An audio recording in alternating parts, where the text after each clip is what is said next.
თუ ორშაბათ დღეს გთხოვეს ფული, შეიძლება თქვენ არ დააგვირდით რა დღეა, გამოგართვეს ფული და ძალიან მალე დაგიბრუნეს, დარწმუნებული იყავით, რომ გაგიკეთეს ბარაქის ჯადო და მთელი თქვენი ბედი ბარაქა წაიღეს. როდესაც მსგავს რამეს აკეთებენ, ფულს როდესაც გამოგართმევენ, გულში შელოცვას იმეორებენ. ამას თქვენ რა თქმა უნდა ვერ გაიგებთ. მთელი თქვენი გზები იკეტება, მთელი ბარაქა მიდის ამ ადამიანთან, შეიძლება სამსახურიც დაკარგოთ, შეყვარებულ ადამიანთან ჩხუბი მოგივიდეთ, ქმართან ჩხუბი მოგივიდეთ და მოკლედ სერიოზული პრობლემებში ჩაერთოთ. ზუსტად ესე ამ პრობლემით მომაკითხა რამოდენიმე დღის წინ ემიგრანტმა ქალბატონმა,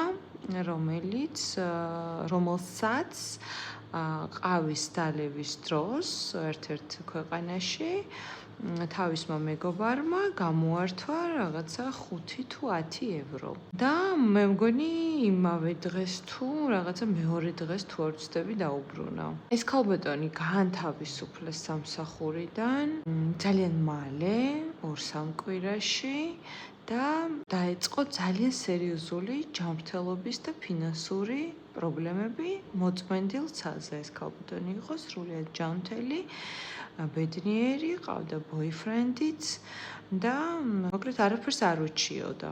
ამიტომ მეგობრებო, იცოდეთ რომ ფულზე ძალიან ხშირად კეთდება ჯადო. აი, როდესაც მე სულ ვიცახი, რომ აძლევთ ქალ, როგორ თქვა ეს სიტყვა, არ ვიცი ქართულად როგორ არის, ვინც მოწყალებას ითხოვს, ფულს.